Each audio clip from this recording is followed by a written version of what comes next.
Bonjour et bienvenue à cette conférence Découvrez les 5 étapes de la guérison en pleine conscience intuitive. Alors, cette conférence-là a été conçue suite à des demandes qui m'ont été faites de personnes qui me demandaient quel était le déroulement d'une consultation en pleine conscience intuitive. Puis je me suis dit que l'occasion était belle de vous faire part un petit peu du cheminement qui m'a amené à développer la pleine conscience intuitive, puis finalement les étapes que j'ai identifiées à travers donc la démarche que j'ai expérimentée à travers les années. Il faut savoir donc que mon nom est Sylvain Bélanger, pour ceux qui ne me connaissent pas. Ça fait donc plus de 25 ans que je fais des pratiques intuitives, c'est-à-dire que je fais des lectures de champs énergétiques de personnes qui ont des problèmes de santé physique, énergétique, psycho-émotionnel ou encore spirituel. Donc, j'ai rencontré toutes sortes de situations, toutes sortes de problématiques aussi chez les gens que j'ai pu suivre tout au long des années. Et ce que je vais essayer de vous faire part un petit peu tout au long de cette conférence, un petit peu le parcours, les réflexions, les doutes, etc., qui ont pu m'amener à développer ce que je nomme la pleine conscience intuitive aujourd'hui. Donc, tout a commencé il y a plus de 25 ans. J'étais en formation en psychothérapie corporelle. J'avais une amie qui m'a dit qu'elle faisait venir un ami à elle, qui était guérisseur, qui s'appelait Ron Young, qui est un Américain. Et cet Américain-là, donc, avait plusieurs traditions chamaniques derrière sa cravate, comme on dit. Et dès le premier stage que j'ai suivi avec lui, je suis tombé en amour avec son enseignement. Pourquoi? Mais parce que son enseignement a révélé en moi quelque chose que j'avais en moi, mais que je n'avais pas reconnu alors, et qui devenait naturel pour moi. C'est-à-dire que je faisais des exercices qui nous étaient proposés, puis naturellement, j'arrivais à très bien les faire. Beaucoup de gens autour de moi dans le stage me reflétaient comment j'avais de la facilité à le faire. Ils étaient tous un petit peu comme impressionnés par le fait que j'avais une facilité comme ça. Moi-même, j'étais un peu étonné, j'avais pas envisagé que j'aurais cette facilité-là. Donc, c'est devenu très clair que cette voie-là était une voie qui allait devenir super importante pour moi parce que ça m'apparaissait fondamental de suivre ce chemin-là. Quel était le chemin qui était enseigné? Mais c'est un enseignement, bon, évidemment, où on parlait de la tradition chamanique, donc on parlait de l'énergie de la terre, celle du ciel, mais cette façon d'enseigner que Ron proposait n'était pas orientée sur le chamanisme classique. Hein, je tiens à dire, parce qu'on a souvent tendance à penser que le chamanisme, c'est associé aux Autochtones, par exemple aux Amérindiens, ou en Mongolie, ou des choses comme ça, des traditions qui sont encore très actives dans le monde présentement, comme en Mongolie, où le chamanisme est encore très important. Donc, évidemment, on va comme codifier le chamanisme à travers donc un prisme qui est souvent étroit. Alors, il faut savoir que dans le chamanisme se manifeste dans toutes les grandes traditions du monde. Donc, dans toutes les cultures du monde entier, on retrouve des traces du chamanisme et une façon de faire du chamanisme qui lui est propre. Alors, Ron avait donc une vision du chamanisme qui était orientée vraiment sur la dimension thérapeutique et qui était donc orientée sur le développement des habiletés intuitives telles que la clairvoyance, la clairaudience, la sentience, médiumnité. Exorcisme, c'était beaucoup les soins énergétiques. C'était vraiment les volets que lui mettait beaucoup l'emphase et l'enseignement était vraiment orienté sur la pratique. Donc, peu de théorie, beaucoup d'expérimentation qui nous font découvrir justement une position diverse, plutôt que d'être dans notre corps physique puis d'avoir une réalité de regarder la réalité terrestre telle qu'on la voit. C'est comme des exercices, évidemment, de méditation qui nous amènent donc à créer une expansion de conscience. Et cet enseignement-là, donc, m'a pas tout de suite très fasciné de ce stage-là. J'ai donc voulu entreprendre la formation complète qui durait 3 années, que j'ai eu beaucoup de plaisir à suivre pendant ces 3 années-là avec Ron.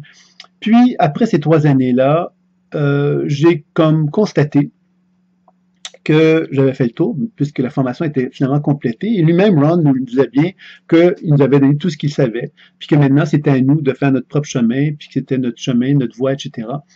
Et puis moi, le besoin que j'ai ressenti à ce moment-là, en fin de compte, ce que j'ai ressenti, pour être bien franc avec vous, c'est que je me suis dit, mais merde, je ne sais pas comment ça fonctionne.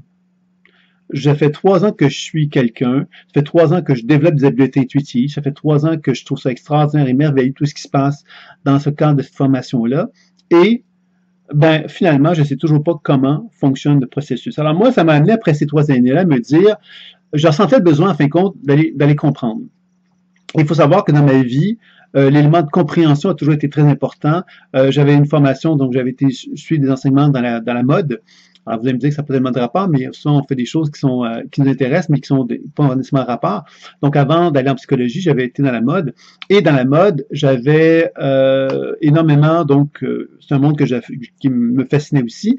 Et je m'étais beaucoup questionné aussi sur le vêtement, le tissu, qu'est-ce que c'était. Et je me suis donc intéressé à faire des patrons, à faire des vêtements, à faire de la couture, mais aussi à du tissage, sérigraphie. Donc, j'aime aller au fond des choses. En fin de compte, c'est ça que je veux vous faire comprendre ici. J'aime comprendre comment les choses se font en détail pour être capable de les cerner. C'est une nature qui est en moi, c'est comme ça que je suis, je pourrais dire. Et puis, donc, ça m'a amené donc à me dire, je ressentais le besoin de comprendre, donc j'ai été en librairie, je commençais à lire des livres sur les chakras, sur tout ça de domaines. Ça m'a beaucoup aidé, entre autres la théosophie, le mouvement théosophique m'a beaucoup aidé avec Leadbeater, Annie Besant, etc. C'est disons des gens qui, je trouvais, qui avaient un esprit assez pratique qui parlait de la guérison avec une vision assez concrète, assez tangible, ce qui me plaisait beaucoup parce qu'il y avait des dessins à l'appui, il y avait des observations très concrètes, qu'est-ce qu'on voit dans les champs énergétiques. Donc, ça m'a beaucoup plu, ça m'a beaucoup rassuré. Il y a Paul également qui avait fait plusieurs livres sur les corps subtils. Non, c'est sans doute des écrits qui m'ont énormément interpellé parce que ça m'a donné vraiment comme une espèce de confiance et puis par rapport à ce qui se passait. Puis évidemment, la question fondamentale qui est venue après cet élément-là, c'est de me dire qu'est-ce que moi j'ai envie de faire en tant qu'intervenant, en tant que thérapeute intuitif. Parce qu'évidemment, il y avait toute la possibilité d'être un guérisseur classique du terme, c'est-à-dire qu'aux États-Unis, par exemple, parce que Ron est un Américain, donc la vision américaine et anglaise dans l'Angleterre est souvent comme ça, c'est-à-dire, ben, si tu veux être un guérisseur, qu'est-ce qu'on te propose de faire? C'est que tu deviennes un révérend. Et qu'en devenant révérend, ben, quelque part, bon, tu as un genre d'église qui en résulte, et à ce moment-là, tu as le droit de faire la guérison sans être agressé par des médecins, etc., parce que tu as le droit, en tant que religieux, en fin de compte, de prodiguer des soins, des positions des mains. Donc ça, c'était une façon détournée, à quelque part, qui permettait de faire des soins sans passer par, sans être dérangé. En fin de compte, surtout aux États-Unis, c'était comme ça. Au Canada, c'était moins si clair, c'était moins clair que ça allait être une protection, mais c'était une voie. Alors, guérisseur, c'était une des voies. L'autre voie, bien évidemment, c'était être voyant. Puis il faut savoir que moi, j'avais des références au niveau de la voyance, puisque j'avais rencontré des voyants dans ma vie. Parce que j'avais une certaine fascination qui s'est développée encore plus avec cet enseignement-là, mais j'avais une fascination parce qu'il faut savoir aussi que je m'étais intéressé à l'astrologie. Donc, l'astrologie, la voyance, la clairvoyance, la médiumnité, tout ça m'intéressait beaucoup. Mais bon, je regardais ça un petit peu de l'extérieur. Mais quand j'ai commencé à suivre la formation à Crohn, ben là, je me suis dit, mais finalement, c'est intéressant. De creuser à quelque part tout ça. Et quand j'ai rencontré les voyants, qu'est-ce que je constatais? C'est que les voyants, bon, de part les guérisseurs, qu'est-ce qu'ils proposent? C'est de guérir. Moi, j'avais le sentiment que quand quelqu'un venait voir un guérisseur, c'était quelque part parce que la personne voulait se faire soigner, elle voulait se faire guérir, elle voulait donc finalement se faire libérer de la maladie qu'elle pouvait avoir. Et dans la formation avec Crohn, il y avait toute la notion d'exorcisme qui mettait en évidence que lorsqu'une personne était malade, bien évidemment, il fallait enlever des entités. Encore là, il fallait savoir que Ron nous avait montré comment le faire, mais il n'avait jamais expliqué c'était quoi le processus. Donc, nous, on était presque à la limite en train de copier ce qu'il faisait. On le regardait faire, puis on faisait à peu près les mêmes simagrées que lui pour entreprendre la même démarche que lui. Alors, ça me paraissait un peu absurde.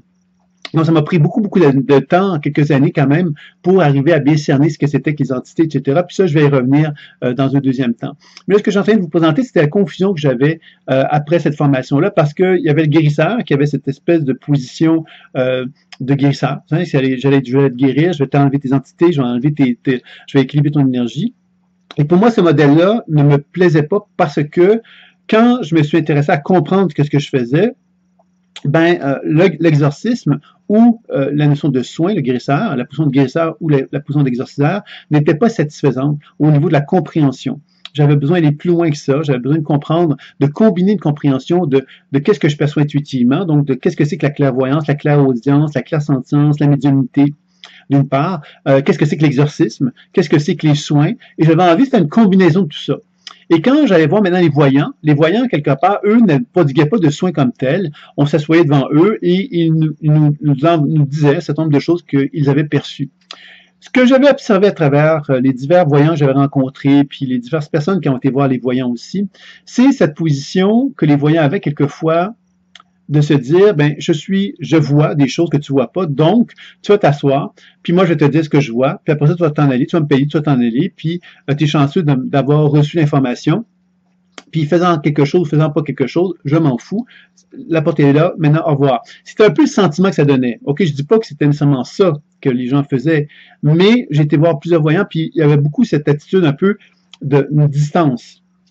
Puis moi, comme j'avais quand même la racine, j'avais suivi des cours en psychologie, j'avais envie de faire la psychothérapie corporelle, donc j'avais quand même une certaine attitude dans l'idée de relation, d'aider quelqu'un. Et c'est certain que c'est ça qui m'a amené donc doucement à donner une définition de ce que je faisais, qui allait combiner un certain nombre de choses, qui allait combiner donc la capacité d'être un voyant, ou d'un clairvoyant, ou un clairaudient, ou un clairsentient, ou un médium, et d'autre part, la notion de soin et la notion donc de faire des travaux au niveau psycho-émotionnel, donc qui peut s'apparenter à une forme d'exorcisme, et qui faisait qu'il y avait une combinaison de tout ça qui prenait forme. Et maintenant, il fallait lui donner un terme à cette idée-là. C'était donc de proposer un intervenant énergéticien qui était donc dans l'énergétique, mais avec une combinaison de l'intuition très forte et une capacité donc de faire du travail d'exorcisme, on pourrait l'appeler comme ça, et de faire une combinaison de tout ça. Et évidemment, il fallait nommer les choses. Et puis, il y avait donc l'idée, quelque part, que je constatais, ce que je trouvais dans les livres, pour moi, était souvent insatisfaisant. Donc, j'ai ressenti le besoin d'écrire un livre. Ça m'a amené donc à écrire un livre, puis il fallait donc nommer, lui donner un terme à l'approche que j'avais développée. Puis c'est là qu'est venu l'écoute imaginaire. Alors vous allez voir que j'ai changé depuis, hein, mais à l'époque, l'écoute imaginaire reposait sur quoi? Ça reposait sur la question toute simple de se poser, c'est quel est le support permettant à chacun d'entre nous de pouvoir être capable de lire une autre personne? Quel est le support que j'utilise moi et que les autres pourraient utiliser, qui me permettrait de devenir clairvoyant, clairaudient, clairsentient, médium ou faire du channeling. Et c'est là que le mot imaginaire est devenu très clair pour moi, parce que l'imaginaire, qu'est-ce que c'est? Pour moi, c'est un véhicule. Un véhicule qui me permet de voyager en moi, pour constater que quand je fais un voyage à l'intérieur de moi-même, je vais constater que selon les endroits où je me situe dans mon corps, il y a des images, des sensations, des mots qui vont se manifester à moi, que si je prends le temps d'interagir avec ces perceptions-là, elles vont me répondre, comme s'il y avait une forme de sagesse intelligente qui animait les perceptions imaginaires qui se trouvaient là. Alors, qu'est-ce qui faisait que ces perceptions imaginaires avaient un sens, alors que si je fais, par exemple, si je prends simplement le temps d'observer qu'est-ce qui se passe en moi présentement, puis d'observer les images qui peuvent se manifester à moi, etc., que je puisse constater que quand je ferme les yeux et que je vois des perceptions imaginaires, qu'elles n'aient pas de signification. Et que dans un contexte intuitif, j'arrive à constater que ces perceptions-là imaginaires en est. C'est que là, on devait comprendre évidemment les mécanismes du développement de l'intuition, et c'est là qu'on reprenait l'idée qu'il fallait être dans une position de témoin.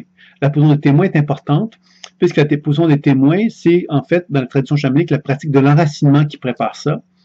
Alors, cette pratique d'enracinement est une technique préparatoire. Donc, quand je reçois des gens dans une consultation, normalement, je vais m'être enraciné avant pour pouvoir vraiment être dans des bonnes conditions pour être dans une position de témoin. Témoin, c'est que quand je fais un travail sur moi-même ou quand je le fais sur un partenaire, je vais donc faire une pratique d'enracinement pour être capable de témoigner de ce que je vais voir, entendre et ressentir plus facilement. Parce que la position d'enracinement, qu'est-ce que c'est? C'est ma capacité de me relier à l'énergie de la Terre, ma capacité de me relier à l'énergie du ciel et de la faire circuler en moi de façon à ce qu'elles se réunissent, les deux énergies, dans mon chakra du cœur. Mon chakra du cœur étant une région qui est très sensible. Le cœur, c'est une région très sensible qui relie aussi le système immunitaire par le biais du thymus. Donc, on peut facilement comprendre que lorsqu'on développe cette région-là, on commence à prendre conscience que quand je voyage avec l'énergie qui est dans mon corps, puis je la fais voyager dans mon corps, je vais constater que que la lumière qui va circuler dans mon corps va me témoigner, va me révéler toute information, toute région, tout espace dans mon corps dans lequel je ne suis pas en harmonie avec moi. Donc, souvent, qu'est-ce qui va se passer? C'est quand je fais ce voyage à l'intérieur de moi-même, ce que je vais voir, entendre et ressentir, ce sont des informations qui vont m'informer d'une moins bonne circulation énergétique ou encore là d'images, sensations, de mots qui vont m'informer de problématiques émotionnelles, etc. Quand je le fais sur un partenaire, c'est exactement la même chose qui va se passer. Ce voyage que je fais vers mon partenaire en utilisant un véhicule imaginaire me permet de me relier à lui, et de voyager dans son corps et de constater que dans son corps, il y a des images, des sensations et des mots qui vont se révéler à moi. Donc, vous comprenez ici que l'écoute imaginaire, ça avait tout son sens. À l'époque, ça avait tout son sens parce que finalement, on reconnaissait que le processus intuitif reposait simplement sur l'idée que l'imaginaire était un véhicule me permettant de voyager en moi ou vers un partenaire. À l'époque, évidemment, j'ai pris le temps de faire une énorme recherche pour ceux qui auraient envie de le découvrir, ce livre-là est encore disponible. Et c'est une grande démarche qui a été faite dans ce livre-là au niveau des références bibliographiques, où on parlait déjà de physique quantique à l'époque, qui n'était pas encore à la mode. Il était un peu question de neurosciences, il était un peu question d'épigénétique, finalement, à travers ce livre-là, qui était un livre, finalement, qui était très avant-gardiste, je dirais, pour l'époque, puisque je crois qu'il est sorti en 1998 au Québec. Après ça, il a été réédité un petit peu plus tard en France, mais c'est un livre qui demeure encore très actuel. Mais ce livre-là présentait évidemment l'idée que l'imaginaire me permettait de voyager en moi vers un partenaire et que ce voyage-là que j'effectuais grâce au monde imaginaire me permettait d'accéder à ce que les physiciens quantiques nomment l'univers superlumineux, entre autres. Il y a Régis Dutheil qui a identifié ça. Et qu'est-ce que c'est qu'un univers superlumineux? C'est finalement un univers où les particules vont plus vite que la lumière. Il faut savoir que les yeux ne sont pas capables d'enregistrer les particules qui vont plus vite que la lumière. Donc, on n'est pas capable de voir cet univers-là. Mais que dans cet univers-là, selon moi, il se dégage une certaine énergie dans mon corps que je ne vois pas parce que ça va plus vite que la lumière. Et que cette lumière-là que je vois qui s'extériorise de mon corps, elle serait étroitement reliée à ce que le physicien Pop a mis en évidence, c'est-à-dire que le soleil émet de la lumière, des photons, et que les cellules de mon corps absorbent et réémettent de la lumière comme une genre de respiration biolumineuse. Ce qui veut donc dire que quand j'observe le champ énergétique d'une personne, ce que je vais constater dans un premier temps, c'est que cette personne-là dégage une certaine lumière. Et que cette lumière-là, donc, est finalement cette capacité que les cellules de son corps ont de pouvoir absorber et réémettre de la lumière, comme une respiration biolumineuse, un rythme pulsatoire qui va en résulter.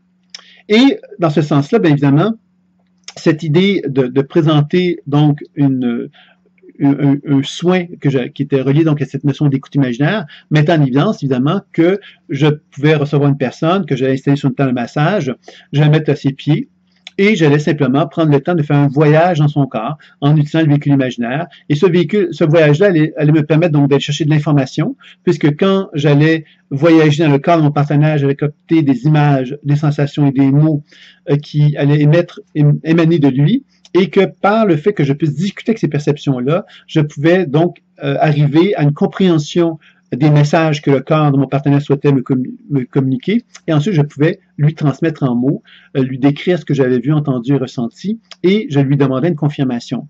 Alors cette confirmation est importante parce que ce que j'avais constaté dans les voyances que j'avais rencontrées, c'est qu'il n'y avait pas cette interaction-là. Le voyant donnait de l'information, puis il y avait des questions à la fin. Mais il n'y avait pas cette interaction naturelle et fluide et libre qu'on peut avoir, par exemple, dans une relation humaine entre deux êtres humains. Alors pour moi, c'était important donc de chercher à avoir à tenter d'amener mon partenaire à verbaliser en mots ce qu'il ressent, ce qu'il vit ou ce qu'il expérimente quand je lui parle d'informations intuitives que je manifeste. Parce que de cette façon-là, mon partenaire apprend à verbaliser son ressenti, ce qui se passe en lui, et ça lui permet de s'approprier l'information que je lui donne. C'est quand même l'essentiel, puisque ce que je lui donne comme information proviennent de son propre corps. C'est pas des choses que j'invente, c'est des choses que je perçois en lui. Et l'idée, évidemment, c'est de communiquer, d'échanger pour arriver à trouver un espace commun de partage où on peut justement, où mon partenaire se sent reconnu dans ce que je perçois de lui, et cela lui permet d'avoir une plus grande connaissance de lui-même. Donc, le premier objectif d'une consultation que vous allez avoir dans un contexte de pleine conscience intuitive, c'est que vous allez avoir une meilleure compréhension de vous-même. Puisqu'on va prendre le temps de faire une évaluation globale de votre être. Souvent, la première consultation que j'effectue avec un partenaire, c'est la rencontre d'orientation. Cette rencontre d'orientation me permet donc de faire un voyage global chez mon partenaire, des pieds jusqu'au sommet de la tête. Et à travers ce voyage-là, je vais lui donc donner de l'information sur ce que je perçois, sous forme d'images, de sensations et de mots, et je vais lui témoigner en mots tout ça. Et la personne, bien évidemment, va pouvoir développer une connaissance, une compréhension d'elle-même. Et ces consultations d'orientation peuvent se faire tant en personne que par téléphone ou par Skype. Donc, j'ai pas besoin de voir la personne comme telle. Donc, si je n'ai jamais vu la personne, je peux très bien faire une consultation par téléphone et ça fonctionne très bien. Bien sûr que c'est plus sympathique de se voir. Donc, dans la mesure du possible, ben, en présentiel, c'est super. Si c'est pas le cas, par Skype ou par caméra avec un autre mode de fonctionnement, ben, on arrive à de très, très bons résultats et on a un contact humain quand même qui s'effectue. Donc ça, c'était donc un des premiers volets que j'avais envie de vous dire, c'est que donc l'idée de la pleine conscience intuitive, c'est donc de proposer, dans un premier temps, un outil de connaissance de soi.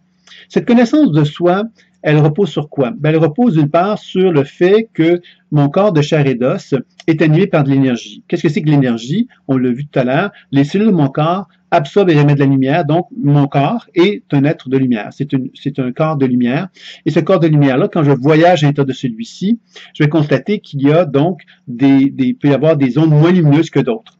Alors, s'il y a des ondes moins lumineuses que d'autres, on peut déjà émettre l'hypothèse que l'énergie circulant dans cette région-là est moins fluide et moins harmonieuse. Donc, il peut y avoir des perturbations au niveau de la santé.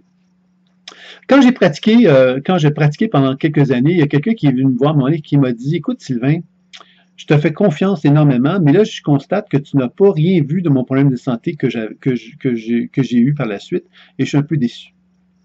Ça m'a un peu choqué. Choqué, pas dans le sens insulté, mais ça m'a un peu comme, ah ben c'est vrai, comment ça se fait que j'ai pas vu ça?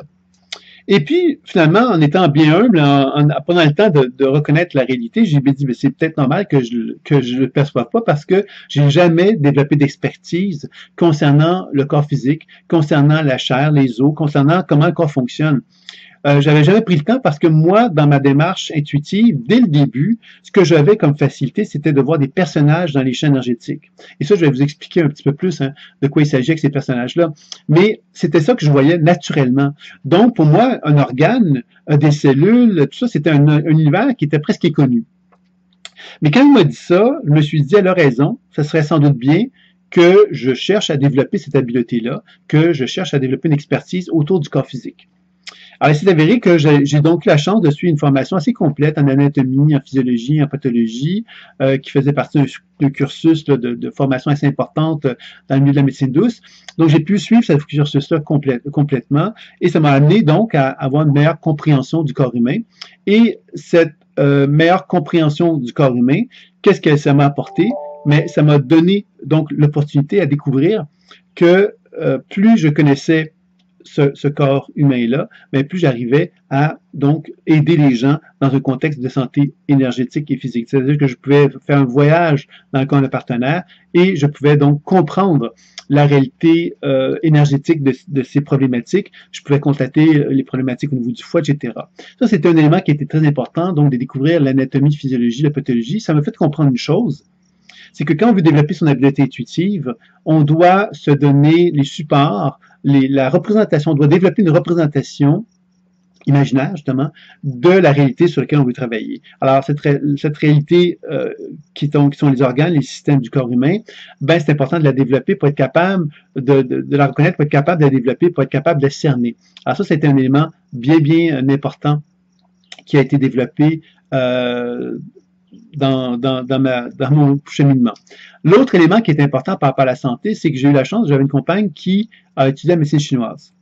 Et elle m'a donc fait découvrir la médecine chinoise et j'ai eu un plaisir fou à la découvrir puisque j'ai constaté que quand je parle de médecine chinoise, il faut savoir qu'il y a un courant, donc l'acupuncture, qui est assez connu, où on parle des méridiens d'acupuncture, mais il y a un autre volet qui s'appelle la pharmacopée chinoise qui a mis en place une vision médicale qui tient plus compte des organes et des systèmes du corps humain, donc moins des méridiens d'acupuncture, mais beaucoup plus d'une physiologie énergétique. Et là, c'est là que j'ai été fasciné parce qu'il y a des syndromes qui sont développés dans la littérature de la médecine chinoise. Et ces syndromes-là m'ont permis de énormément comprendre des mécanismes énergétiques qui se retrouvaient dans les problèmes de santé que je rencontrais avec les gens que je côtoyais. Donc, le fait d'arriver à cette compréhension-là, ça enrichit encore plus ma vision de toute la dimension énergétique, de mieux comprendre le potentiel santé d'une personne, de mieux comprendre comment on peut l'accompagner dans un contexte plus énergétique. Alors ça, c'était toujours dans le processus de l'intuition, je suis toujours dans l'étape du décodage intuitif qui me permettait donc de lire une personne au niveau de sa santé d'une façon plus élaborée, puis de comprendre finalement que plus la personne, quelque part, l'énergie circule harmonieusement à elle, mais plus son potentiel santé est très élevé. Et moins évidemment l'énergie circule bien, bien plus évidemment elle a des fonctions énergétiques moins bonnes, moins orientées vers la santé. Puis avec le temps, bien évidemment, cela peut entraîner des problèmes de santé et des maladies, etc. L'autre aspect que j'ai cherché à développer dans les lectures intuitives, évidemment, je vous en ai parlé, c'est que j'avais une facilité de voir des personnages dans les champs énergétiques. Alors, ces personnages, qu'est-ce qu'ils sont? Alors, évidemment, dans l'énergie vitale, dans l'énergie, dans la lumière qui est dans mon corps, il faut savoir que cette lumière-là, elle s'accumule, il y a de l'information qui s'accumule dedans. La physique quantique parle beaucoup de ça aujourd'hui maintenant, de cette idée que dans l'énergie, il y a de l'information. Alors, moi, je vous dirais que dans notre champ énergétique, il y a de l'information. Et quelle est l'information? Bien évidemment, il y a de l'information qui appartient à mon histoire personnelle. Ça vient d'où cette information-là de mon histoire personnelle? On peut facilement penser que dans nos cellules, à quelque part, il y a donc un bagage génétique. Il y a donc également, donc, dans ce bagage génétique-là, on peut envisager que l'information psychique, psycho-émotionnelle qui s'effectue, qui se produit tout au long de notre vie, peut s'accumuler dans ces structures-là. Et que par le biais de démarches intuitives, on soit capable de voir des informations qui sont associées donc à des événements de notre vie qui ont pu être perturbateurs. Donc, ça voulait dire quoi? Ça voulait dire que quand j'observais le champ énergétique d'une personne, je voyais donc le corps physique, je voyais donc un rayonnement biolumineux, un rayonnement lumineux autour d'elle, et je voyais que dans cette lumière-là, il y avait donc des personnages, des informations. Alors, quand je dis je voyais des personnages, c'est que ça, je fais référence à ce qu'on pourrait appeler la clairvoyance, c'est-à-dire que la clairvoyance me permet de voir donc des personnages dans le champ énergétique de mon partenaire. Si je dis la clairsentience, ben, je vais plutôt dire je ressens la présence de mémoire, de personnages dans le champ énergétique de mon partenaire, et si je suis auditif, je vais plutôt entendre ça. Alors évidemment, dans la pleine conscience intuitive, on cherche à développer tous les sens pour arriver à être capable de pouvoir vraiment se relier avec tous les sens pour être capable de pouvoir aller chercher le maximum d'informations. Ce que j'ai observé dans ma pratique, c'est que souvent, une personne qui est très visuelle, ben souvent, cette personne-là, je vais capter beaucoup d'images d'elle. Je vais être très, très visuel avec elle. Alors que quelqu'un qui est plus dans les sensations, je vais peut-être être plus davantage connecté avec l'aspect sensation. Et quelqu'un qui est très auditif, je vais plus capter des images concernant l'aspect auditif. Donc, c'est comme s'il y avait une forme d'intelligence, un genre de mariage qui s'effectue entre moi et mon partenaire, qui faisait que ce mariage-là faisait que l'information qui allait circuler entre moi et mon partenaire, elle allait m'amener donc à comprendre un certain nombre d'informations sur la façon qu'il fonctionne, sur la façon, quel est le système de représentation qu'il utilise, qu'il soit visuel, auditif ou sensitif, et comme si l'information intuitive se manifestait à moi avec le langage le plus facilité pour lui. Donc, c'est une chose qui avait été observée également. Alors, donc, ces personnages-là, finalement, sont associés donc à mon histoire personnelle ou à l'histoire personnelle de mon partenaire, c'est-à-dire que je peux voir, entendre et ressentir des personnages. Et ces personnages-là, donc, c'est un peu comme si je pouvais voir, par exemple, un enfant de 5 ans dans le champ énergétique d'une personne. Cet enfant de 5 ans va se comporter avec moi comme s'il avait 5 ans. Comme s'il s'était senti abandonné, par exemple, à l'âge de 5 ans, ben, il va se comporter avec moi comme un enfant qui a été abandonné comme si dans le présent de la situation, l'enfant de 5 ans qui est dans le champ énergétique de mon partenaire se comportait comme si le temps n'avait pas changé. C'est-à-dire qu'il est resté encore à l'âge de 5 ans, alors que mon partenaire a plus de 5 ans. Il peut avoir 35 ans, par exemple, pour donner un exemple. Donc, vous voyez que c'est là que ça devient intéressant, c'est que ça voulait dire que dans mon voyage intuitif, je pouvais prendre le temps de voir l'énergie qui circulait dans le corps humain, les organes, etc. Mais je pouvais également m'arrêter sur des personnages qui étaient associés aux perturbations énergétiques souvent et avec lesquels je pouvais être en interaction pour discuter avec eux, pour comprendre la raison d'être de leur problématique, etc. Alors encore là, ça me permettait de développer la cause, de comprendre la cause d'une problématique énergétique, d'une problématique physique ou encore d'une problématique psycho-émotionnelle ou encore les deux ou les trois, hein, dans le sens qu'on arrivait à une compréhension d'un ensemble de choses à travers cette façon de fonctionner-là.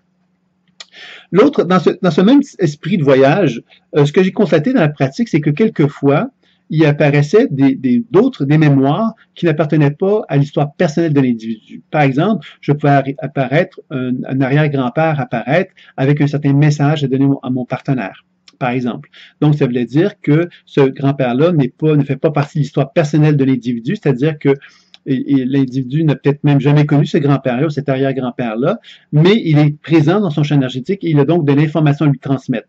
Alors ça touche un peu ce qu'on appelle la psychogénéalogie, c'est-à-dire qu'on constate que moi, en tant qu'être humain, je vis mon expérience de vie tout au long de ma vie, et cette expérience de vie que je vais expérimenter, ben, va m'amener effectivement à vivre des blessures émotionnelles dans mon histoire personnelle à moi, et ces blessures émotionnelles vont créer comme une genre de coupure avec mon champ énergétique. Comme si à l'âge de 5 ans, quand je vis l'expérience d'abandon, ben, cette expérience d'abandon-là m'est désagréable, donc je ne vais plus vouloir la revivre, et qu'est-ce que je vais faire? C'est comme si j'allais me dissocier de cette énergie-là d'abandon en me disant je ne veux plus t'avoir et l'enfant de 5 ans qui se sent abandonné, ben, je vais m'en dissocier et ça va comme laisser une marque dans mon champ énergétique, une genre d'empreinte. Et cette empreinte-là, finalement, elle va rester là dans mon champ énergétique tant et aussi longtemps que je ne ferai pas du ménage dans cette énergie-là, parce que quelque part, c'est un peu comme si je l'avais rejetée, je l'avais refusée, et que tant et aussi longtemps je ne ferai pas la paix avec elle, mais elle va demeurer rejetée. Ça veut dire quoi? Ça veut dire que dans mon propre champ énergétique, je vais comme rayonner, dégager quelque part une information d'abandon. C'est-à-dire que dans un contexte de loi d'attraction, je vais sortir dans la rue et je vais rencontrer des gens qui vont être attirés vers moi sans savoir pourquoi, mais qui vont venir réveiller en moi cette mémoire d'abandon que j'ai vécu à l'âge de 5 ans. Pourquoi? Parce que la loi de l'univers veut que quand on est dissocié, elle veut quelque part nous mettre en relation avec des gens qui vont nous donner l'autorisation, l'opportunité de nous réapproprier la blessure que l'on avait rejetée pour faire la paix avec elle. Comme si la loi de l'univers, ce qu'elle voulait, c'est qu'on se réunifie à soi-même complètement et totalement.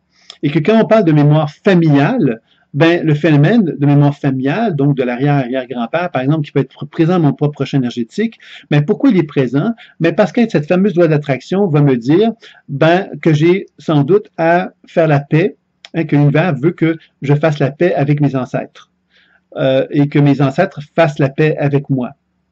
Donc, vous comprenez qu'encore là, c'est intéressant de comprendre qu'il y a toute donc une intelligence qui dépasse complètement qui je suis, qui va s'effectuer lors d'une consultation, puisque moi, je vais être simplement le révélateur de ce qui anime l'individu et de l'intelligence qui l'anime aussi. Et que moi, je vais être simplement en mesure de lui témoigner de cette intelligence-là et de chercher justement à accompagner le processus qui va permettre de faciliter un travail de guérison à prendre forme. L'autre volet qu'on va découvrir dans toujours un aspect de décodage intuitif, de la connaissance de soi, on va découvrir également qu'il y a des mémoires d'autres vies. Alors, ces mémoires d'autres vies-là proviennent donc d'autres vies et dans ce concept de loi d'attraction, on doit comprendre une chose, c'est que moi, je suis un individu fait de chair et d'os. Je rencontre des êtres humains dans le monde terrestre qui sont faits de chair et d'os et qui vont donc interagir avec moi d'un point de vue subtil et qui vont mettre en évidence qu'il y a une forme de loi d'attraction qui existe dans le monde terrestre. Cette loi d'attraction-là, on vient de le voir qu'elle peut s'appliquer dans un contexte familial, donc ça veut dire que je pourrais être en attraction, en quelque sorte, avec des mémoires provenant de mon histoire familiale, comme si j'avais un travail à faire avec la mémoire familiale pour pouvoir me dégager, me libérer d'elle, etc. Les mémoires d'autres vies, c'est le même principe.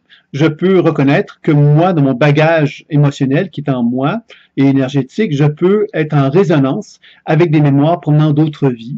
Et ces mémoires provenant d'autres vies ont donc un rôle à jouer, c'est-à-dire qu'elles ont à me refléter quelque chose avec lequel j'ai un travail à faire pour faire la paix avec moi, avec mon être également. Donc, vous comprendrez ici que le travail de la connaissance de soi que je propose, c'est un travail dans lequel on va voyager à l'intérieur d'un être humain et que ce voyage-là va nous amener à révéler à quelque part, d'une part, les perturbations énergétiques ou physiologiques qui peuvent exister, donc de travailler à amener justement une prise de conscience de ça, de travailler sur l'histoire personnelle de l'individu, les mémoires qui empêchent cet individu-là de faire la paix avec lui-même, d'être en plus grande harmonie avec lui, et évidemment de travailler sur les mémoires familiales et les mémoires d'autres vies afin d'épurer justement le plus possible cet individu-là afin qu'il puisse être en paix et en harmonie avec lui-même le plus possible. Alors ça va être la première étape d'une séance en pleine conscience intuitive, c'est donc ce que j'appelle le décodage intuitif. Hein. C'est l'idée, quelque part, de donner de l'information à un partenaire. Et cette information que je vais lui donner, c'est de la faire dans un contexte de collaboration, d'amener mon partenaire à comme pouvoir recevoir l'information que je lui donne et de lui demander comment il la reçoit pour qu'on puisse effectivement chercher justement à collaborer ensemble pour que la connaissance de soi amène cet individu-là à développer ce que j'appelle une forme de responsabilité par rapport à sa propre vie et qu'il puisse bien cerner quelque part qu'est-ce que cette information vient l'amener en lui et qu'est-ce que ça vient l'amener à prendre conscience et qu'est-ce que ça l'amène à faire, avoir envie de faire dans sa vie future pour pouvoir justement être de plus en plus en accord et en harmonie avec lui-même. Donc ça, c'est le premier volet qu'on va faire dans une séance de pleine conscience intuitive, c'est un voyage que je vais faire en utilisant un support imaginaire et qui va me permettre de découvrir justement que dans l'imaginaire, il y a donc une somme d'informations intuitives. Alors, la pleine conscience intuitive est venue après l'écoute imaginaire, c'est plus récent. Et pourquoi? Mais tout simplement parce que l'imaginaire est un terme qui ne correspond pas, qui n'est pas facile à expliquer. Les gens ont de la difficulté à comprendre que l'imaginaire puisse être un véhicule intuitif, nous permettant de développer l'intuition. On a souvent l'impression qu'il faut ouvrir notre troisième œil, qu'il faut avoir des talents particuliers pour être intuitif, et on ne comprend pas comment ça fonctionne. Et on ne peut pas concevoir que l'imaginaire, que tout le monde a, en fin de compte, tout le monde possède, puisse être une clé pour arriver à développer l'intuition. Et même mes étudiants avaient souvent de la difficulté également à s'identifier avec le thème imaginaire, à se sentir à l'aise avec. Donc, ça m'a amené à me dire, voilà, la pleine conscience intuitive m'apparaissait plus juste, puisque la pleine conscience intuitive, dans cette démarche de connaissance de soi, me permet de développer cette fameuse position de témoin dont je parlais tout à l'heure, et me permet de comprendre que quand je suis dans une position de témoin, j'apprends à observer qui? Quand je fais un travail sur moi-même, quand je fais un travail sur mon partenaire, j'apprends donc à observer un personnage. Le personnage, c'est qui? Mais c'est ce que je suis, hein, ce que Sylvain Bélanger est ou ce que mon partenaire est. Mais ce qu'il est ou ce que je suis, c'est une conséquence de quoi? C'est une conséquence d'une incarnation et c'est une conséquence d'une série d'événements que je n'ai pas nécessairement maîtrisé. Et j'ai pas nécessairement voulu devenir Sylvain Bélanger tel que je suis aujourd'hui. Je suis devenu ça et j'ai constaté que j'étais ça. Donc, la pleine conscience intuitive met en évidence cette notion, justement, de découvrir qu'il y a en nous, quelque part, une somme de connaissances qui fait qu'on est Sylvain Bélanger ou qui fait que mon partenaire est ce qu'il est, et que le fait de devenir conscient de ça me permet donc d'accueillir l'information qui est en moi comme étant des sources de connaissances me permettant de mieux comprendre qui je suis et de me comprendre, d'être plus heureux et plus en harmonie avec mon être profond. Alors, c'est ça un peu l'objectif qu'on va faire dans ce premier volet du décollage intuitif. Le deuxième volet que j'avais envie de vous partager, parce qu'on va voir, évidemment, je vais revenir sur certains thèmes au niveau de l'information, je vais parler peut-être des guides, etc. On va revenir là-dessus pour un petit peu approfondir. Mais le deuxième volet qui est très important, que j'ai développé, qui s'est manifesté et qui s'est imposé à moi à travers les années, c'est ce que j'appelle la déprogrammation de la mémoire cellulaire. Donc, c'est un terme qui est utilisé dans d'autres approches.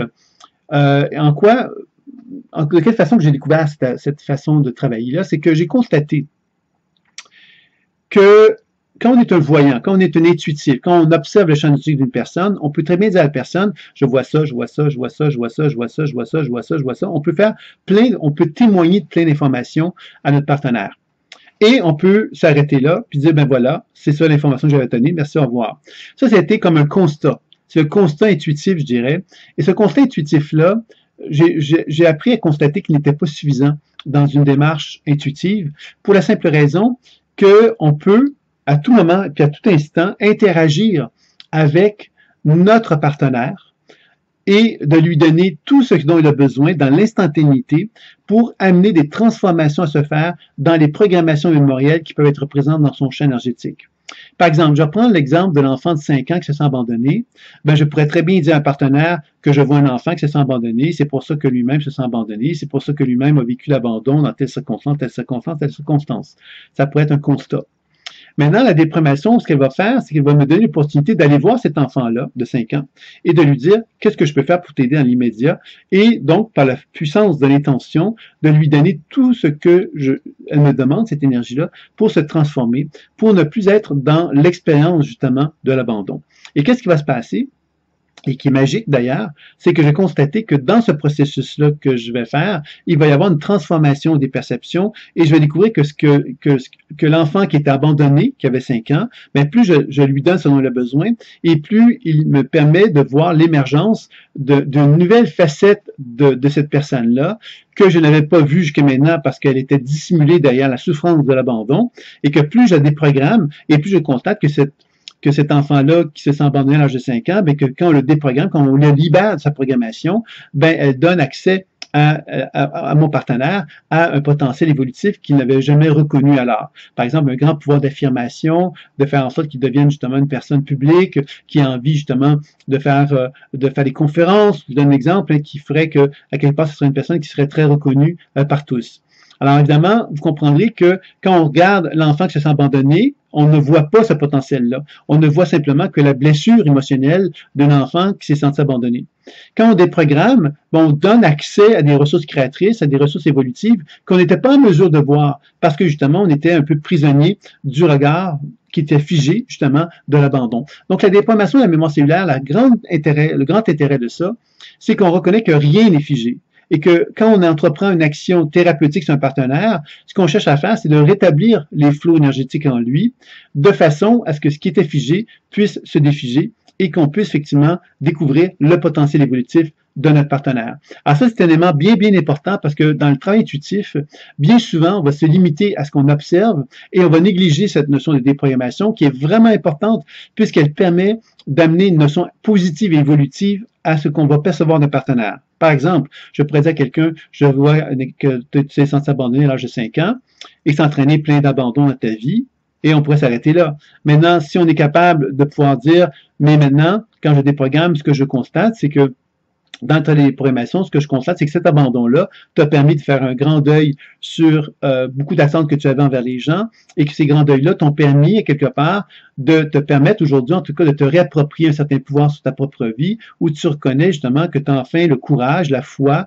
la détermination à te faire confiance, à te permettre justement de pouvoir envisager de faire la carrière que tu auras envie de faire comme conférencier, par exemple. Alors, j'ai inventé un petit quelque chose, mais pour montrer que le travail de déprogrammation va entraîner des choses de cet ordre-là. C'est un exemple qui est assez quand même proche de ce qu'on peut aller voir comme information et qui fait que notre partenaire va moins mettre l'emphase sur la souffrance qu'il a vécue à l'âge de 5 ans, mais on va plus mettre l'emphase sur le processus évolutif qui est en train de se mettre en place. Parce que plus on libère des programmations comme celle-là, plus on libère de l'énergie dans le champ de notre partenaire, et cette énergie qui se libère, ben, nous donne accès à des potentiels évolutifs qui n'étaient pas perceptibles auparavant.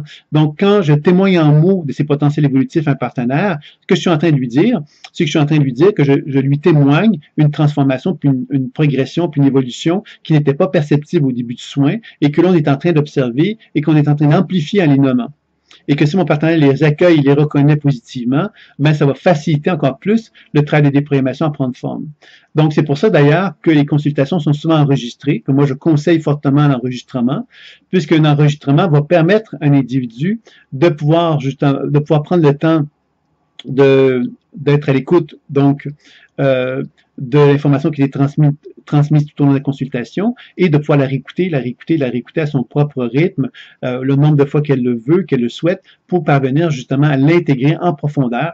Et c'est souvent là que le changement va pouvoir prendre forme parce qu'en amplifiant, en réécoutant l'information intuitive très, très, très fréquemment, ben, ça va nous permettre justement de beaucoup plus l'assimiler, la digérer et faire en sorte qu'elle devienne de plus en plus vivante en soi. Alors, évidemment, c'est pour ça que dans une consultation, il est important que je demande régulièrement à la personne comment elle se sent pour être sûr, justement, qu'elle soit d'accord avec ce que je suis en train de lui donner comme information, puisque si on enregistre la consultation, elle va prendre le temps de la réécouter par la suite. Alors, si elle se dit pas d'accord après, ben, il y a un problème. Donc, c'est pour ça que c'est important qu'il y ait ce genre d'échange, de collaboration, je dirais, qui vont faire que la déprogrammation de la mémoire cellulaire va pouvoir se faire d'une façon beaucoup plus riche. C'est intéressant de savoir aussi que la déprogrammation peut se faire à travers des sessions plus courtes.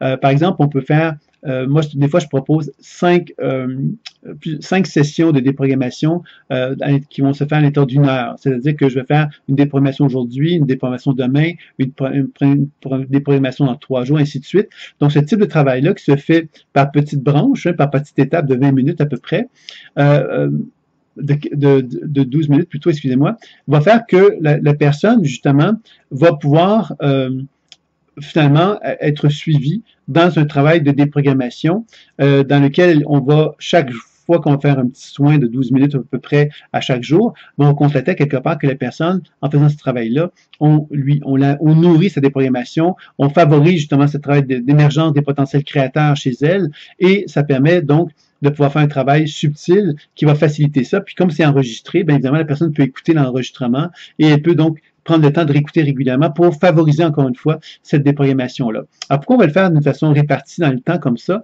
J'ai observé chez les enfants, plus particulièrement, c'est très efficace. Les enfants sont beaucoup moins figés dans leur structure. Donc, quand on le fait une fois par jour, par exemple, pendant 5 jours, 6 jours, on va constater que ça peut amener des effets fort intéressants chez un enfant. Et je vous dirais que chez un adulte, c'est un peu moins évident, sauf qu'on peut le faire comme ça aussi, dans le cas où on veut vraiment accompagner notre partenaire, lui donner un petit soutien, je dirais, pour amener une transformation puis un changement.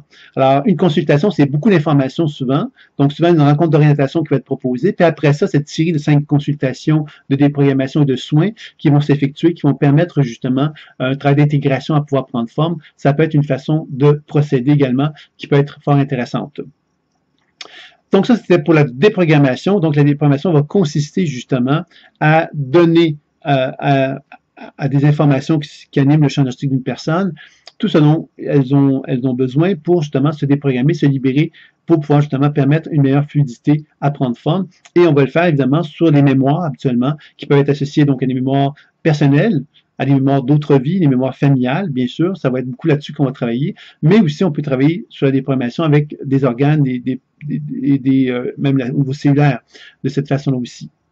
Donc, tout ça va permettre justement de libérer, de déprogrammer des perturbations limitatives qui sont dans notre propre champ énergétique et surtout de nous donner accès à ce que j'appelle le potentiel évolutif qui va, lui, nous donner l'opportunité de commencer à comprendre vers quoi on s'en va. C'est quoi le chemin, c'est quoi la route qui nous correspond, qui est en harmonie avec soi. Donc, vous voyez que c'est le deuxième volet qui va être vraiment très, très, très important dans le processus de guérison. Donc, le décodage intuitif, d'évaluation de la mémoire cellulaire. Et le troisième volet qu'on va découvrir dans une consultation, c'est les soins. Alors, dans les soins, évidemment, qu'est-ce qu'on va faire dans un soin? Ben, on va simplement, quelque part, chercher à utiliser l'enracinement, faire en sorte que je suis une antenne et que cette antenne-là, bien évidemment, me permette de mon cœur vers mes mains de diriger de l'énergie dans le corps de mon partenaire. Et de cette façon-là, bien évidemment, d'amener, donc de répartir les flots de l'énergie qui sont en elle, de les répartir d'une façon plus équilibrée, grâce au fait que moi, je vais lui transmettre de la lumière dans son propre corps.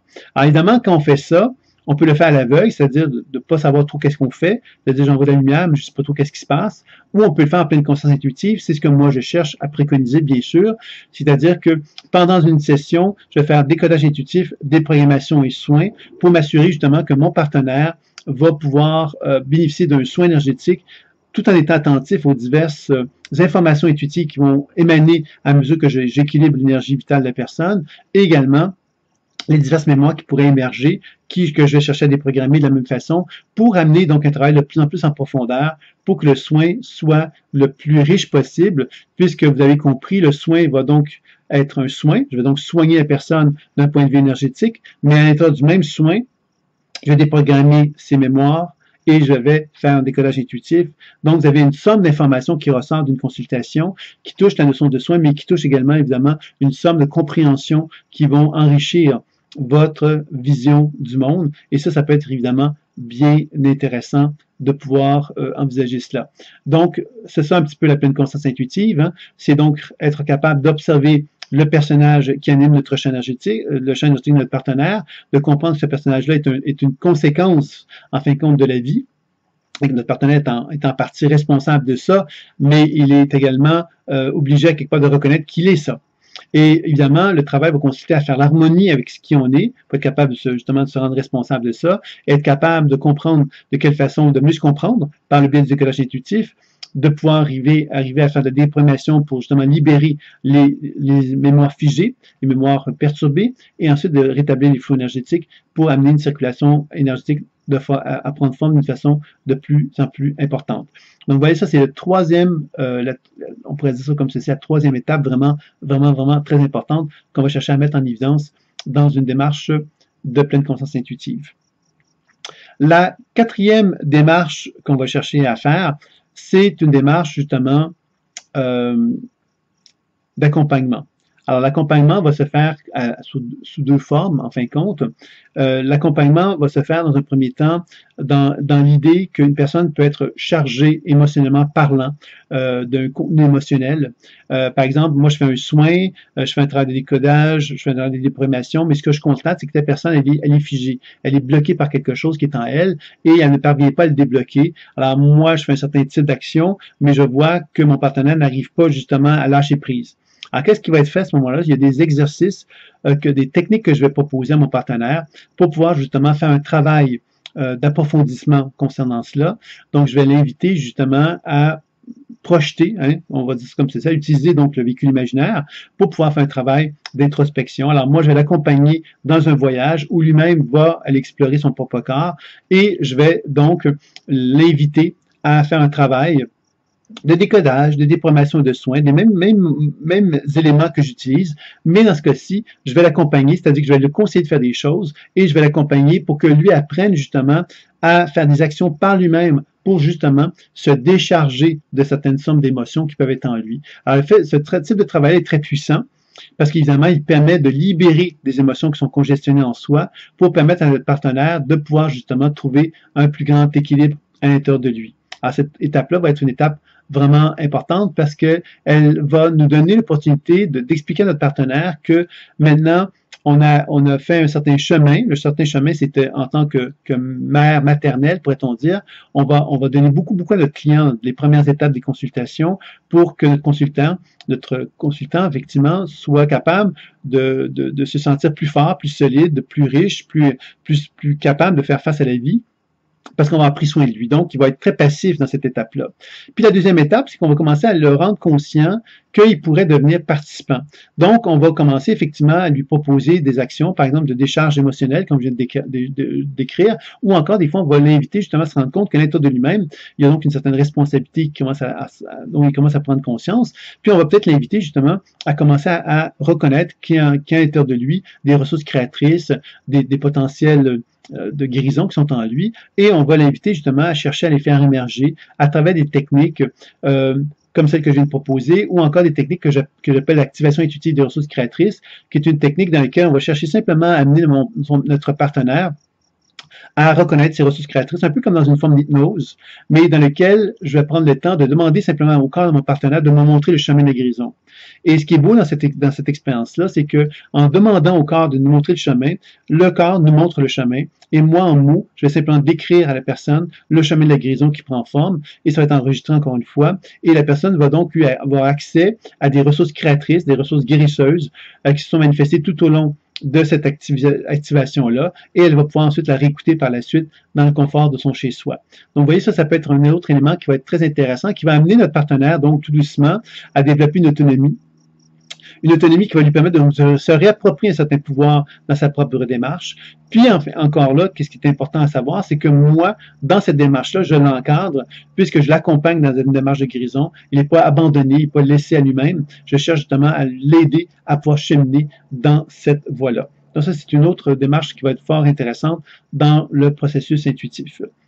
Et puis, il y a une cinquième étape qui va donc avoir pour objectif d'amener mon partenaire à développer des habiletés qu'il va un peu plus approfondir de la pleine conscience intuitive, qui va lui permettre donc de développer, donc il y a un enseignement qui va carrément lui être donné, et puis moi, je vais encore une fois l'accompagner dans sa démarche. Alors ça, il y a des programmes qui existent d'auto-guérison, par exemple, pour ceux qui veulent se soigner et augmenter leur potentiel santé. Il y a un autre programme qui s'appelle Harmonie des émotions, dans lequel on va chercher à travailler avec les émotions et à faire la paix avec son être au niveau de son esprit, de son mental, de ses émotions. Et un troisième programme qui s'appelle Alignement et éveil, dans lequel on va chercher à collaborer donc avec la dimension spirituelle pour pouvoir justement favoriser ce qu'on appelle l'éveil et de favoriser une plus grande connexion avec l'âme, les guides, etc. Donc, tout ça va se faire à travers un enseignement, mais avec un encadrement de consultation qui va faire que la personne va se sentir accompagnée tout au long de la démarche. Alors ça, c'est vraiment là, on est vraiment dans une phase d'autonomie réelle, puisque notre partenaire va acquérir des connaissances sur sa pratique pour être capable de devenir de plus en plus autonome, pour se soigner, pour se faire du bien, pour être en plus grande harmonie avec lui-même, et en même temps, il bénéficie de consultations qui vont donc lui donner le sentiment d'être vraiment encadré efficacement jusqu'à la fin. Donc voilà, ça c'était donc la cinquième étape du processus. Avant de terminer, alors on a fait un petit peu un tour d'horizon d'une consultation. Donc moi, je vais être habituellement au pied de la personne. Je vais peut-être me déplacer quelquefois pour faire des actions quand je vois des perturbations un petit peu plus importantes. Mais souvent, je vais au pied de la personne et je vais simplement dire tout ce que je perçois de la personne en voyageant des pieds jusqu'au sommet de la tête, mais en restant toujours au pied fréquemment. Mais comme je dis, évidemment, il y a des moments où, par exemple, si une personne est très perturbée au niveau de sa santé, bien évidemment, je vais plus investir sur un soin énergétique. Donc, vous voyez, ça va dépendre du besoin de la personne. Hein. Il y a des façons de faire différentes qui vont en résulter, puisque dans l'enseignement que je propose, puis dans les services de consultation que je donne, bien évidemment, l'objectif, c'est d'avoir développé plusieurs palettes de couleurs, et je pense que j'en ai présenté un certain nombre aujourd'hui. Donc, il y a des techniques énergétiques, des techniques de programmation, des techniques pour décoder intuitivement, des techniques, évidemment, pour pouvoir arriver donc à amener notre partenaire à être plus participatif. puis des enseignements carrément qu'on peut enseigner à notre partenaire aussi. Donc, vous voyez qu'il y a plusieurs volets dans un service de consultation avec moi. Et ce service de consultation permet justement de partir d'une personne qui est vraiment mal en point pour l'amener vraiment vers la prise en charge de sa propre vie. C'est vraiment l'objectif qui est proposé dans le cadre de l'enseignement. Donc, peut-être une petite dernière chose, parce que je vous ai parlé de guides que je voulais vous parler. Alors, évidemment, on peut travailler avec des guides, on peut travailler avec des personnes décédées. Ça va arriver dans quel contexte? Ça va arriver dans des contextes, justement, où si une personne vient me voir me disant, ben voilà, j'aimerais ça que tu communiques avec mon père qui est décédé la semaine passée. Donc, ça, c'est une façon de travailler qui pourrait être faite. Ça pourrait être aussi sans que je demande qu'une personne décédée se manifeste, qu'elle a un message à donner à mon partenaire, un peu comme un médium. Vous voyez qu'à ce moment-là, la pleine conscience intuitive permet aussi de faire ce type d'intervention-là. Et le travail avec les guides va se manifester aussi dans une consultation. Moi, ma façon de travailler avec les guides, elle n'est pas systématique, c'est-à-dire que je ne travaille pas systématiquement avec des guides. Pourquoi? Mais parce que je suis capable, par le biais de ma perception, de ma communication avec le champ énergétique de mon partenaire, d'obtenir énormément d'informations. Alors, quand j'ai cette information-là, je suis capable de donner beaucoup de connaissances à mon partenaire, mais il va arriver que quelquefois, quand je me sens un peu plus dans une position où j'aurais besoin d'être éclairé sur quelque chose, je vais faire intervenir un guide qui, lui, va donc intervenir dans la consultation pour pouvoir, effectivement, faire une intervention, faire un type de travail, etc. Alors, ce que j'appelle un guide, c'est cette même lumière qui m'accompagne tout au long d'une démarche intuitive. Sauf que le guide, évidemment, c'est qu'il va s'apparenter sous la forme d'un personnage lumineux. Et ce personnage lumineux va donc avoir une interaction avec le champ énergétique de mon partenaire, avec la mémoire qui anime le champ énergétique de mon partenaire. Et il y a donc des interventions qui vont être faites et des messages qui vont être donnés que le guide va me transmettre. Et il peut arriver quelquefois qu'un guide puisse travailler sur une personne décédée de la même façon, un peu comme quand on fait un passage d'âme, hein. Donc, le guide va intervenir pour amener le travail de passage d'âme de se faire. Tout comme dans le travail de l'exorcisme, ça m'est arrivé fréquemment de travailler avec des gens qui ont des problématiques de cet ordre-là. Et évidemment, qu'est-ce que je vais constater, c'est qu'on n'est pas, quand on se dit possédé, c'est pas un accident, hein, c'est une loi de l'attraction de la même façon. Si on se dit possédé, c'est parce que quelque part, il y a une attraction qui s'est faite entre moi et ce que j'appelle l'énergie de possession qui me possède. Et je pense que c'est important de comprendre que s'il y a cette attraction-là, c'est qu'il y a donc une charge, il y a quelque chose qui nous relie à cette émotion, à cette énergie-là, et ce qui nous relie est une charge émotionnelle. Alors, cette charge émotionnelle-là, évidemment, il faut être capable d'être un bon témoin, de l'observer, pour être capable de comprendre le message qui nous est donné. Alors, souvent, quand on est dans une position d'exorcisme, qu'on a l'impression d'être plutôt possédé, on a le sentiment, quelque part, d'être un peu comme une victime, et on n'est pas compris, on est un peu désemparé, etc. Donc, tout le travail que je vais proposer, moi, en fait, c'est un travail, évidemment, qui va être basé sur ce que j'ai nommé aujourd'hui, hein, la connaissance, comprendre c'est quoi le processus, c'est quoi qui se passe, c'est vraiment développer la connaissance de la situation, et ensuite, bien évidemment, faire des promessions, donc faire un travail d'intervention sur les mémoires concernées, les énergies qui sont les objets de la possession, qu'est-ce qui fait qu'on est possédé, en fait, de travailler sur ces mémoires-là pour les libérer. Puis ensuite, bien évidemment, il y aura donc une action de soin énergétique qui va être effectuée aussi dans un troisième temps. Alors, c'est ça un peu qui va être recherché à être effectué dans un contexte comme celui-là. Qu'est-ce qui fait qu'on peut dire qu'on est une entité, puis qu'est-ce qui fait qu'on peut dire qu'on a une mémoire? En fin de compte, c'est une question de densité. La mémoire, effectivement, on est tous animés par de la mémoire. Tous les êtres que nous sommes avons plein de mémoire à l'intérieur de nous-mêmes. Qu'est-ce qui fait que des gens vont se dire possédés? C'est parce que la charge émotionnelle est tellement forte entre la loi de l'attraction, entre la mémoire avec laquelle ils sont en interaction et eux-mêmes, que ça va créer quelque part une genre de fusion, une fusion qui va créer un conflit identitaire. Ce conflit identitaire va faire qu'on va se sentir happé émotionnellement parlant, puis énergétiquement parlant par la mémoire. On va se sentir désemparé, on va se sentir désorienté, on sera plus capable de fonctionner parce que on sera dans une perte d'énergie, en fin de compte. Et tout le travail qu'on va chercher à établir avec la personne pour qu'elle puisse se réapproprier son pouvoir par rapport à cette mémoire-là, va reposer dans un premier temps sur l'acceptation du message que la mémoire nous donnait et de se réapproprier quelque part notre pouvoir par rapport à elle. Donc, c'est une démarche qui va s'effectuer à travers ça. Alors, c'est pas une question simplement de dire, viens, je vais t'enlever quelque chose, puis c'est fini. Je pense que ça, c'est un peu naïf de penser comme ça, parce que quelque part, l'univers ne fait rien quelque part par par accident, entre guillemets. C'est-à-dire que quand on vit quelque chose comme ça, c'est qu'il y a un sens à ça. Et ce sens-là, quelque part, ben, on a un rôle à jouer, nous, en tant qu'être humain, de l'accueillir, de le comprendre. Et mon rôle va vraiment être d'aider les gens à comprendre davantage cette position-là. Donc, vous voyez que dans une consultation, il y a énormément de voies possibles qui sont proposées, dans lesquelles j'essaie de faire un genre de vision d'ensemble des diverses possibilités. On pourrait aborder également le channeling, dans le sens que quelqu'un viendrait avec des questions sur différents sujets. Bon, effectivement, on pourrait prendre le temps de répondre aux différents sujets qui me sont posés concernant la paix dans le monde ou concernant quelque part le changement qui existe dans l'univers présentement, de quoi il s'agit, etc. On pourrait aussi aller dans cette direction légalement. J'étais juste pour vous montrer quelque part toutes les options possibles d'une démarche de la pleine conscience intuitive, puisque tous les gens qui sont formés dans le cadre de l'école aussi ont ces habiletés-là qui sont faites. Ceux qui ont fait les 3 années de formation ont passé à travers le parcours qui est proposé, tel que je l'ai proposé dans cette conférence-là. Donc, vous voyez que c'est quand même assez riche, tout ce qui est possible de faire. Et vous n'avez pas, dans une première consultation, vous n'allez pas me dire ce pourquoi vous venez. Vous pouvez me le dire, bien sûr, ça peut être sympathique, mais quelqu'un qui voudrait simplement avoir une vision sur elle, de cette personne-là, sans me donner aucune information, mais on peut le faire.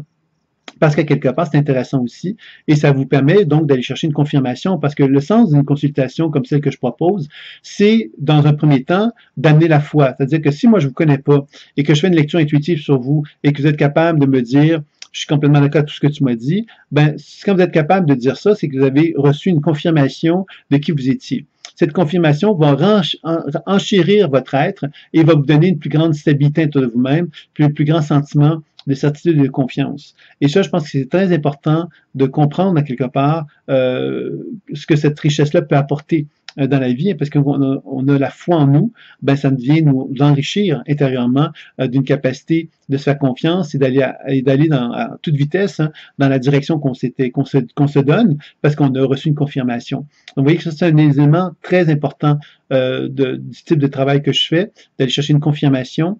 Le deuxième, évidemment, c'est que grâce à la déprogrammation, ça vous amène justement à vous détacher, je dirais, à vous ouvrir, à élargir votre conscience vers des potentiels évolutifs supérieurs, qui sont pas ceux simplement que vous répétez continuellement, mais qui sont vraiment en relation avec des devenirs plus évolutifs et plus équilibrants pour vous. Donc ça, c'est le deuxième élément intéressant. Puis les soins, bien évidemment, c'est devenir conscient quelque part que toute problématique de santé, quelle qu'elle soit, sont en liaison avec des problématiques énergétiques, mais qu'on va chercher évidemment à comprendre pourquoi ces problématiques énergétiques-là sont là, c'est quoi la nature psycho-émotionnelle qui peut être associée à ces problématiques énergétiques-là, et de quelle façon qu'on peut les rétablir. Et dans un contexte plus spirituel ou transpersonnel, bien évidemment, on découvre à travers les soins qu'on effectue, l'opportunité de pouvoir travailler en alignement avec le soi supérieur ou l'âme, hein, c'est-à-dire de voir de quelle façon que les influx de l'âme descendent vers le corps physique, et ça peut nous amener justement donc aussi à avoir un autre regard sur l'expérience d'incarnation de l'être humain qui se trouve devant nous et de pouvoir l'aider. Et dans ce sens-là, on peut l'ouvrir davantage à une vision plus globale de sa propre vie, plus en relation avec une mission de vie qu'il pourrait justement chercher à incarner, puis de quelles sont les limites, quels sont les obstacles qui pourraient l'empêcher à trouver cette incarnation-là dans sa propre vie. Donc voilà, ça c'est un autre élément qu'on va chercher beaucoup à développer lors d'un travail que vous allez effectuer avec moi. Maintenant, la grande question, quelle est l'efficacité des soins que je prodigue? Alors ça, c'est une question évidemment qui est une bonne question. Et ce que je vous dirais, c'est que j'ai rencontré des miracles. J'ai rencontré des gens qui, sans que je comprenne quelquefois même, étaient mûrs pour guérir. Je pense à une personne qui était venue me voir dans le contexte d'un enseignement au départ, puis ensuite qui était venue en consultation, et qui me disait toujours, bon, je sais pas pourquoi je suis là. À la consultation. Et puis à un moment donné, il y a donc un travail qu'on a fait, et puis elle a une vision qu'elle avait un problème de genou, c'est ce qui faisait qu'elle devait marcher avec une canne, et elle a eu la vision que ses os se recollaient. Et quand ses os sont recollés, ben, quelque part s'est relevé, après le soin que je lui ai donné, puis elle a eu le sentiment maintenant d'être guérie, elle n'avait plus besoin de sa canne, et elle est repartie, je ne l'ai jamais revue. C'est un exemple. Quand j'ai commencé, j'ai eu la chance de travailler avec des personnes qui étaient très malades. Et j'avais donc une personne qui était une infirmière qui me donnait l'opportunité de faire des soins sur des gens très malades. Et il y avait une personne qui était condamnée à mourir. qui avait donc un diabète très avancé, mais bon, je ne me rappelle pas le détail de la chose, mais elle avait donc une maladie. On lui avait donné 1 an pour lui rester 1 an à vivre. Donc, évidemment, elle était dans une position de déprime, et puis elle était relativement jeune, elle avait peut-être une quarantaine d'années.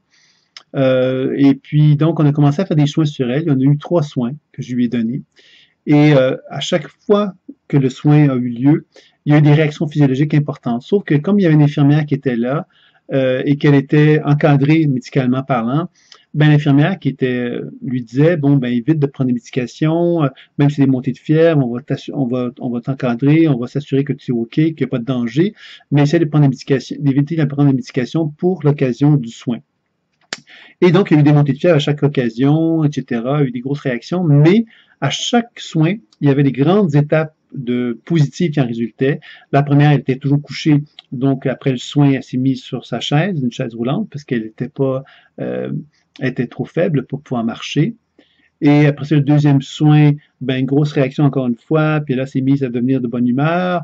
Le troisième soin, quelque part, ben, elle a retrouvé un peu comme elle était aveugle, hein, le diabète l'avait atteint au niveau des yeux, mais elle est en mesure ensuite, donc, de marcher, de retrouver une mobilité. Elle avait donc vraiment retrouvé un air d'aller, puis je l'ai revue 3 ans plus tard.